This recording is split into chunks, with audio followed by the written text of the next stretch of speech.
Station, this is Houston. Are you ready for the event? We are ready for the event. Destination Imagination, this is Mission Control, Houston. Please call station for a voice check. Station, this is Britt Dyer. How do you hear me? We hear you clearly. Don, what are you allowed to take with you to space, and what is the one thing that you wish that you were allowed to take?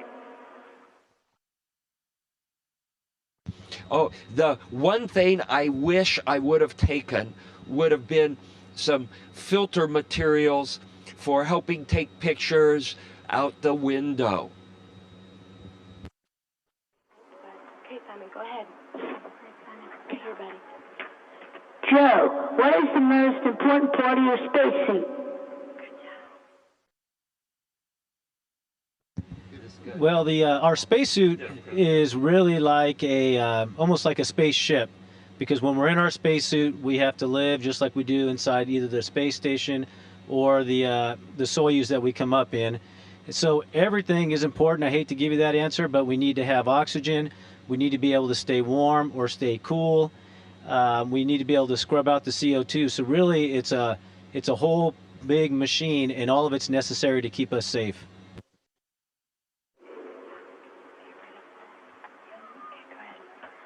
Andre, how do you do your laundry? Short answer, we do not. Actually, we don't wash our clothes because water is very precious, and so we don't have any washing machine up here. So what we do, we wear it, and yeah, if it's dirty, then we have to throw it. So this is how we do our laundry.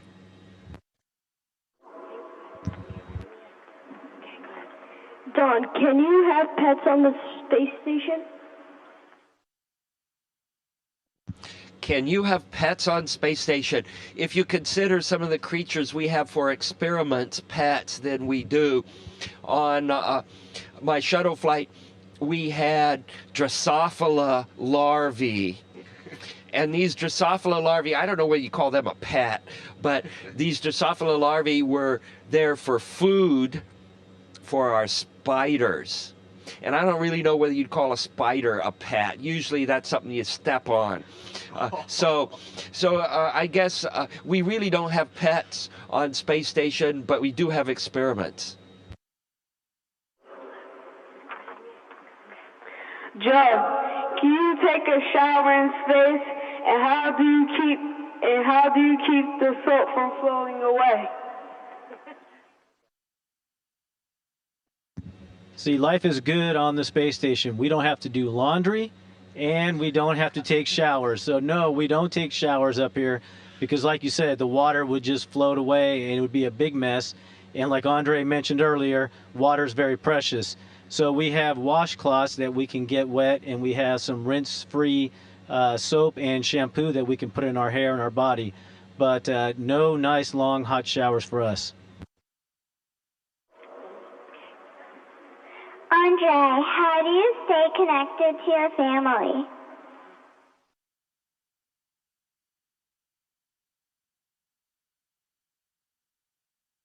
Yes. That's a nice question. We have several means of contacting the family and the ground and other people and friends, and we can do this by normal telephone. We via the satellite. I can call the normal telephone network, and then I can call anybody in the world if we have contact with the satellite. And once a week we have a video connection, so I can also see my children, and that is very nice, of course.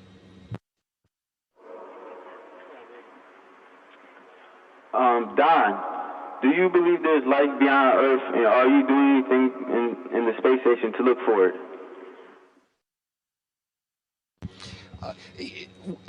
We think we've found Mars meteorites that have evidence of microbial life. So if this is true, then there is life outside of Earth, particularly in the microbial form, in the Mars strata. We're not sure about this yet, but it is an interesting scientific investigation that's going on in terms of looking for life on space station.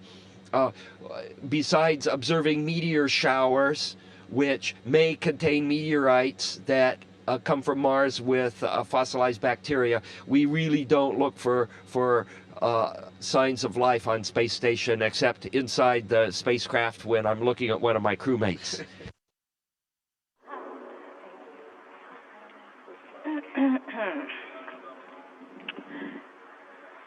Joe, how do you go to the bathroom in space?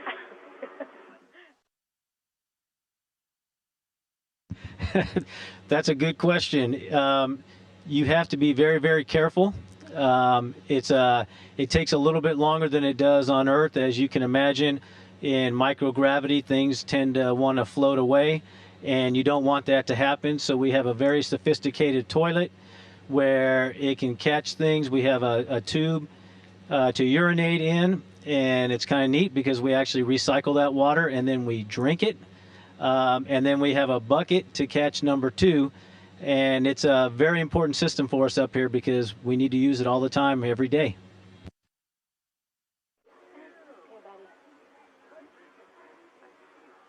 What do you do? What do you do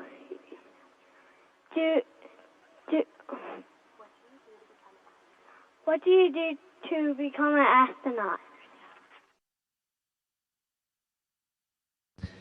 Yeah, well, there's many ways to become an astronaut, but the best way, the normal way to achieve that is to study very hard, to do your best at school, and then later on in university, and become a specialist in a certain area, in science, in technology. Those are important fields to study. And then, of course, you need to go through a selection. So it's a long way, but it's not impossible. We are up here, and when I was a kid, I didn't realize that it was possible until I tried. So study hard, and who knows? Don, since you can't go grocery shopping, what do you do if the space station runs out of food? Fortunately, we've never run out of food, but we are in a frontier setting and we are dependent on wagons bringing supplies up to us, and these wagons are called spaceships. And sometimes we run low on food because, as you pointed out, we cannot go straight to a grocery store to refill the pantries. And this happened during our expedition, where for a month we had to live on half rations in order to save enough food for future expeditions.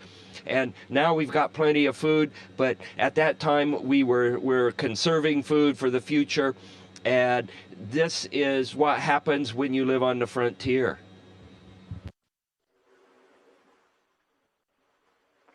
Joe, how did you get into space, and how long does it take to get there? Well, we all came aboard on a Russian Soyuz spaceship, and to get into space, it only takes a little over 8 minutes. So we launched in Kazakhstan, and then 8 minutes later, you're in space, you're floating, but then it takes us another 2 days to get to the International Space Station. Andre, why did you choose to become an astronaut?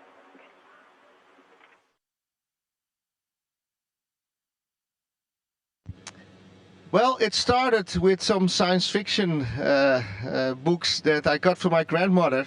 And I thought, well, this is interesting. Spacesuits and spacecraft, planets with aliens and things like that.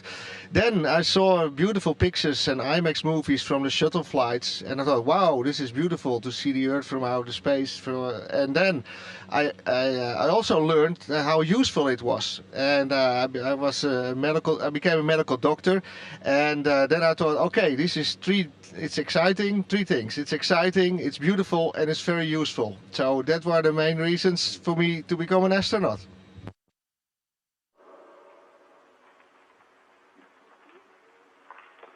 Don, what do you do if someone gets really sick on the space station?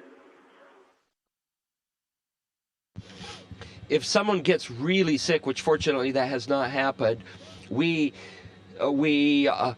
first off call the ground, and there's a flight surgeon on call, and we work with the flight surgeon and our medical kits that we have on station. We have pretty substantial medical kits, and we do what we can do to fix the ailing crew member.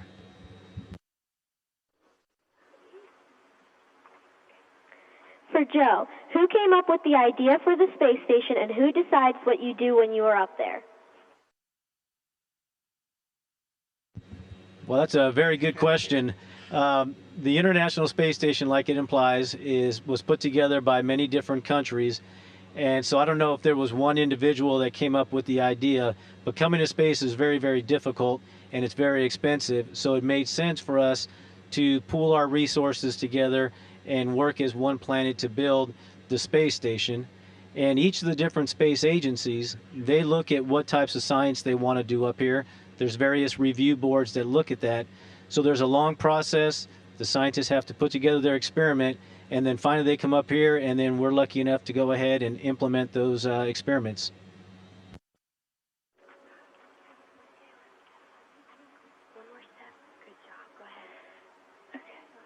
Andre, what do you do for fun in space?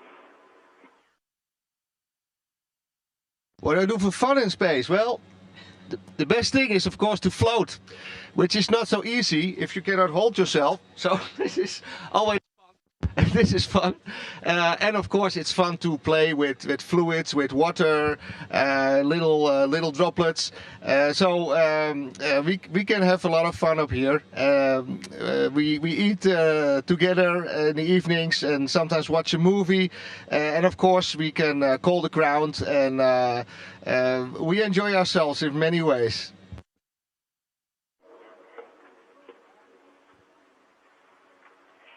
Don, what do you sleep on in space? What do we sleep on in space?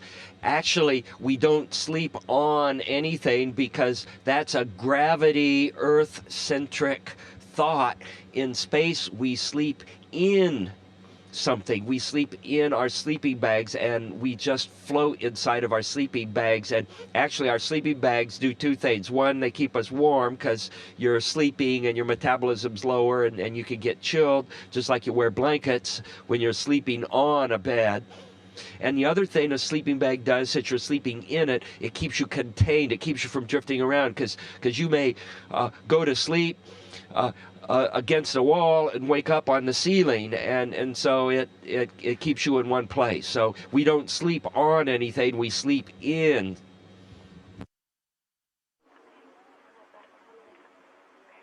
For Joe, how do you eat when you're wearing a spacesuit? Yeah, unfortunately, you cannot eat while you're wearing the spacesuit. And so if you go out and you do a spacewalk, they usually last between, 6.5, 7 hours. And so for that time, you cannot eat. We do have a drink bag inside the suit, so you can drink water. And so when you get done and you get out of that spacesuit, one of the first things you want to do is go to the bathroom and eat.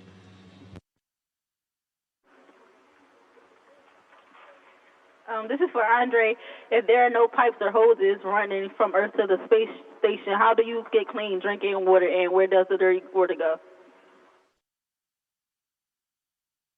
Well, that's of course an interesting observation. There's no pipes and hoses, but there's also no power lines, for example. And still we have our energy.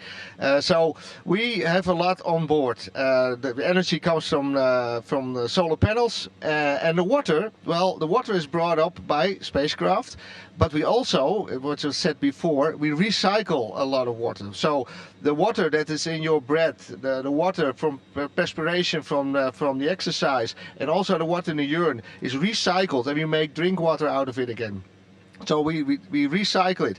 Now the water is also used to make oxygen. So we split the water in hydrogen and oxygen. So we have the oxygen coming also from the water, and we recycle, and now and then we bring up some new water. That is how we do it.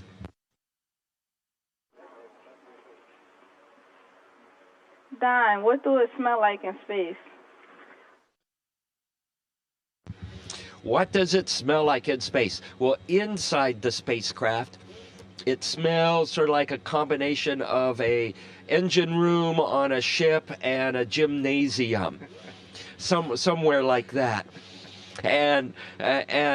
But outside, since smell is atmosphere-borne sense, when you're in the vacuum of space, of course, there's no smell, at least not in the standard sense of the word. For Joe, are your thoughts and feelings different in space? That's a good question. I think my feelings are about the same. You know, the same emotions that you have on Earth you have here, and then your sense if you cut yourself. So all those kinds of things are the same. But your thoughts, they have to be a little bit different because now we're in an environment without gravity that, of course, we've lived our whole lives with gravity. And so you think one way, when you set the glass down, it's going to stay there. If I want to go from one place to another, I have to walk. Where now we float from one place to another by using our hands. And if you want to set something down, you can't just let it go. You need to stick it to the wall. Otherwise, it'll float away. So a lot of those minor thoughts and things that we do every day on Earth, they are different when you get into space. Joe, Don, and Andre, on behalf of Destination Imagination and Philadelphia University, we can't thank you enough for this incredible opportunity. Thank you. It was a pleasure.